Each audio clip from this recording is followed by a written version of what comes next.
আপনারা দেখছেন PBN Bangla news. এক মাস আগে শবনমের বিয়ে হয়েছে বিলালের সাথে। সেই ভিডিও সোশ্যাল মিডিয়ায় তোলপাড়।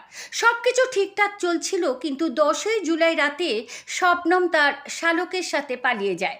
শবনম তার সাথে থাকা সমস্ত গয়না এবং নগদ 2 লক্ষ টাকা নিয়ে যায়। সিসিটিভিতে শবনমকে তার শালকের সাথে পালিয়ে যেতে দেখা গেছে। অন্যদিকে শবনমের পরিবার স্পষ্টভাবে বলেছে যে সে তাদের এবং তার বোনের ঘর তছনছ করে দিয়েছে, তাই তার সাথে কোনো সম্পর্ক রাখা হবে না।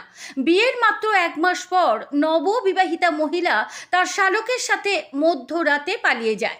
20 বছর বয়সী শবনমের বিয়ে হয়েছিল 1 মাস আগে উত্তরপ্রদেশের ললিতপুরে বিলালের সাথে।